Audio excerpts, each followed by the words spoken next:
Dans l'épisode d'aujourd'hui, direction l'Espagne, pays hôte de la 12e édition de la Coupe du Monde en 1982. Une édition exceptionnelle à tous égards, entrée dans l'histoire par la grande porte. Non seulement parce qu'elle a vu pour la première fois la participation de 24 sélections, mais aussi parce qu'elle a offert un football différent, plus audacieux, plus spectaculaire que jamais. Dès le premier tour, les surprises s'imposent avec éclat. La Hongrie inscrit son nom dans les annales en infligeant au Salvador une victoire écrasante. 10-1, le score le plus large de l'histoire du tournoi à ce jour. Dans le même temps, l'équipe de France séduit par son jeu offensif séduisant mené par un certain Michel Platini, tandis que la Belgique crée la sensation en faisant chuter l'Argentine, tenante du titre.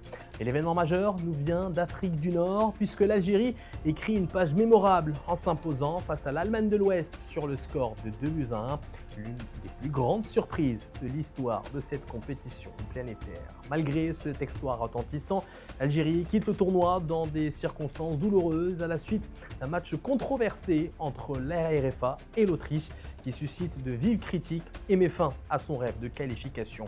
Au fil de la compétition, le Brésil capte tous les regards grâce à son style offensif, flamboyant, porté par une génération dorée, Zico, Socrates, Falcao. Un football d'une rare élégance, digne d'être enseigné, mais les artistes de la Seleção s'inclinent au second tour face à l'Italie au terme d'un match haletant, conclu sur le score de 3-2. C'est là que Paolo Rossi s'illustre et entame sa marche vers la gloire.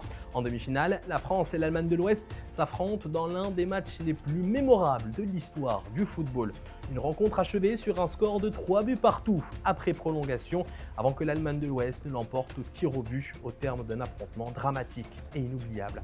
Dans l'autre affiche du dernier carré, l'Italie domine la Pologne et se qualifie pour la finale avec autorité. Et dans l'acte ultime, l'Italie retrouve l'Allemagne de l'Ouest, une finale maîtrisée par la Squadra Azzurra, victorieuse 3-1, décrochant ainsi son troisième sacre mondial sous l'impulsion d'un Paolo Rossi de retour de suspension qui inscrit son nom en lettres d'or dans l'histoire de cette compétition.